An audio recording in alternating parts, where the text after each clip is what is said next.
So, morning to everyone. Today we will talk about various types of aircraft ignitors, ignition plugs, and high tension transformers, exciters, as well as about the ignition system. So, typical ignition system consists of mainly three parts. First of all, exciter, high tension transformer. Further, ignition lead, high tension lead, and finally ignitor or ignition plug.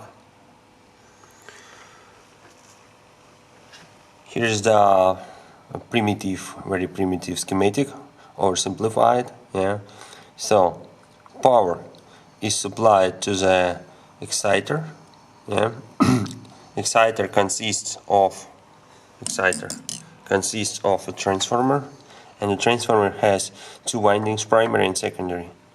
When we apply low voltage to the primary, its secondary winding, which consists of many turns, it produces very high voltage of several kilovolts, several thousand volts. Then this voltage, because transformer is operating only on AC, this voltage is rectified and charge the capacitor. When capacitor has been charged, the voltage through the discharge gap tube goes to the air gap, which is in ignitor. So all this part is in the exciter, and this is the high tension lead, this part, and this is the ignitor. As you can see, here is only one wire, so the return is done through the airplane skin, through the airplane case. In our case, all these things are made of wood, so it's not a metal. That's why the skin of the igniter from the back is connected by means of this wire to the case of the exciter. So basically there are two types of exciters, and these can be powered by means of DC or AC. In case of AC, everything is very easy. We just apply 115 volts to the primary winding of a transformer, and then it raises up this voltage up to several thousands of volts, several kilovolts. On DC, we got a problem because DC cannot be applied to a transformer. Therefore, we need some kind of rectifier. Some kind of inverter. In this case, we can use mechanical inverter. These two contacts are vibrating. So when they start to vibrate, we got 24 volts, 0, 24 volts, 0, 24 volts, 0, and so on. So we got alternating voltage, and therefore we got alternating current through the primary winding. You may hear how these contacts vibrate if I will activate the transformer.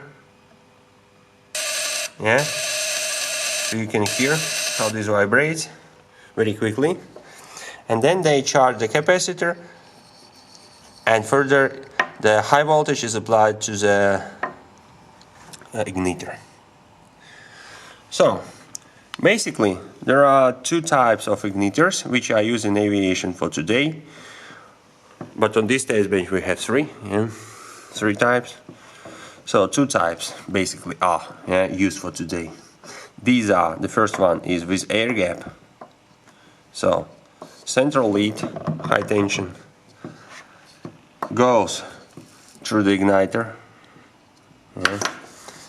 and further from the central tip, from the central tip, which is here, from the central tip, there is only one way how to get out, because here we have an insulator insulator, which is made of ceramic. Yeah. So the spark should to escape from the center through the air and then hit this metal part. So the spark is done through the air gap, yeah, from the center into the ground point, from the center into the ground point. Yeah. So the spark is done in the air. That's why it is called with air gap. Yeah. So again, central electrode, yeah, central electrode, and in this case four ground electrodes. So the central electrode, here is the air gap, and then it goes into the metal part, yeah, grounded part. So if I will enable it, you will see that sparkling occurs. Focus, okay. Yeah, as you can see, this spark is not very powerful. It's like in a typical car with respect to the power. The difference with a piston engine is that it sparks continuously, yeah, because we do not have to ignite our engine in a specific time. We just have to light it up. So the ignition system on the turbine engines, gas turbine engines, is activated only during starting, and further it is disabled, yeah, because the combustion process is a continuous process in the gas turbine engine combustion chamber, yeah. So also sparkling is continuous.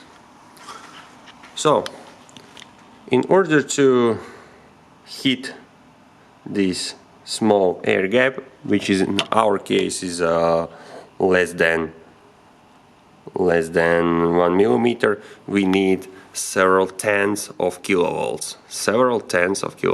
Typically something about 17-20 kilovolts. Yeah. But the spark is very little. So in order to improve performance of the ignition system on large engines, we are using different type of the ignitor plug. In this ignitor plug, which is called semiconductor, this is with the air gap and this is with semiconductor. In this ignitor plug we have semiconductor material, which is put it here, so it looks like a ring, yeah, ring around the tip. So when we apply high voltage here, it goes through the center, through the electrode, and then the current starts to go through this ring, through the semiconductor ring, and further goes onto the metal surrounding. Yeah? So when current goes through the semiconductor material, it starts to evaporate, and when it evaporates, it fills this small enclosure, yeah, fills this small space with fumes. These fumes allow us to greatly reduce necessary voltage in order to strike this gap. It means that we can reduce necessary voltage, so the system becomes less complex, less insulation is required, yeah? And in parallel we can increase the air gap. So if we will take a look, here is the cutaway view, yeah? Here is how it looks like. Focus, where is the focus? Yeah, so you have like a chamber inside. Yeah, we have like a chamber inside, and there is a tip inside, and this chamber, here's the cutaway view, this chamber has a semiconductor ring. It is here, yeah. So central electrode first of all runs current through the semiconductor ring, and it starts to heat up, and therefore it starts to emit ions, and this ion starts to ionize air which is in this chamber, yeah, which is in this chamber. So we got highly ionized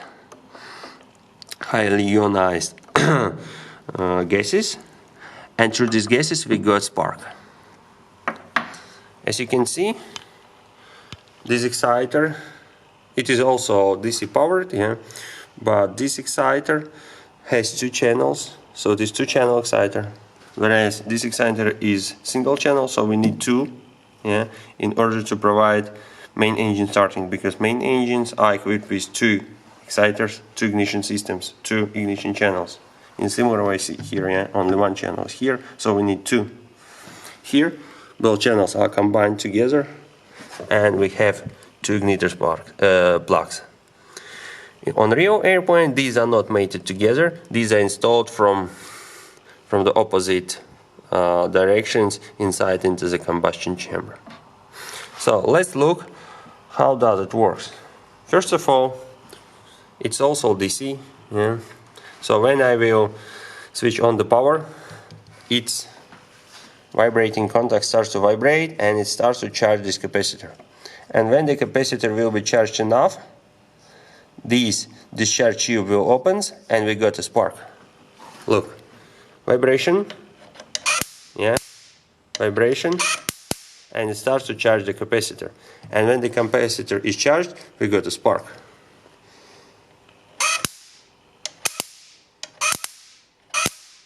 If I will continuously apply the power, it will start to produce many sparks.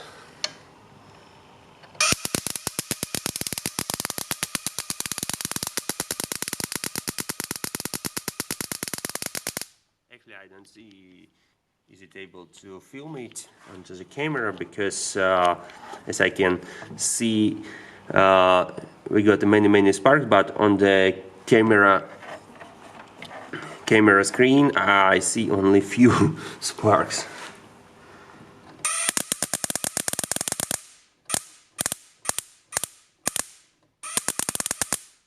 So this type of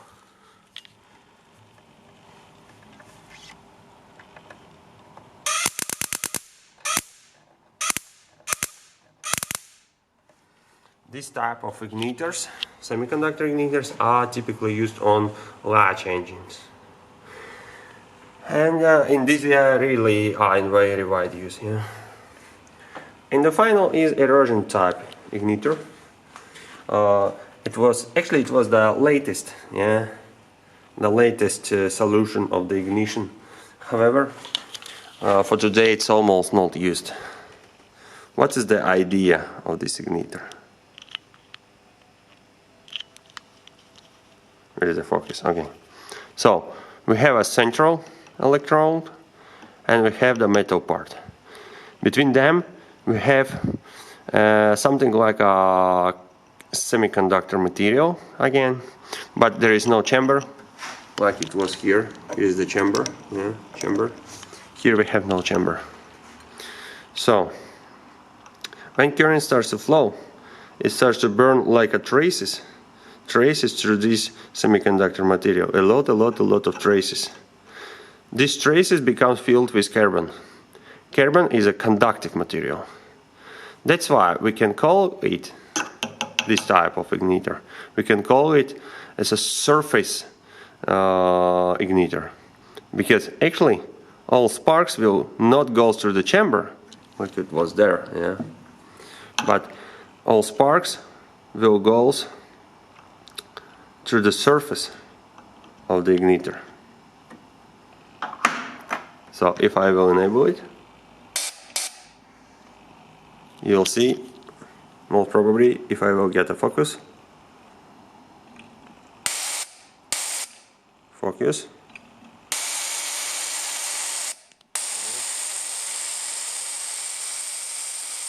So a lot of traces.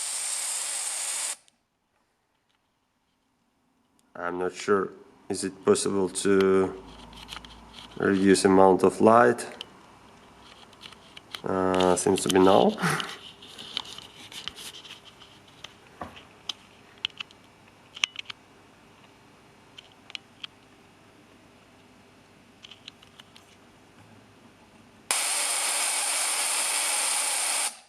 Yeah, I'm continuously losing focus.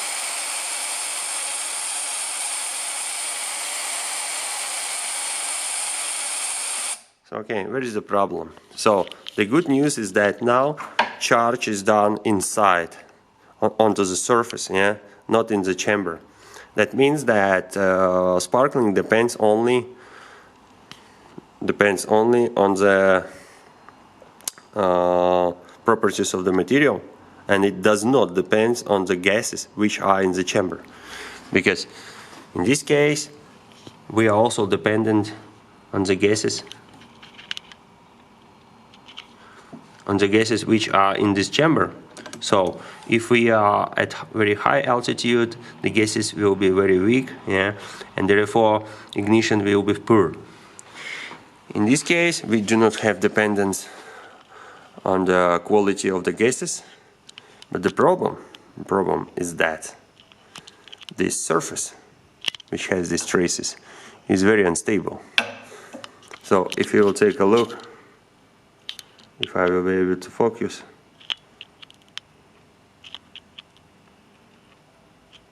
there's a tip.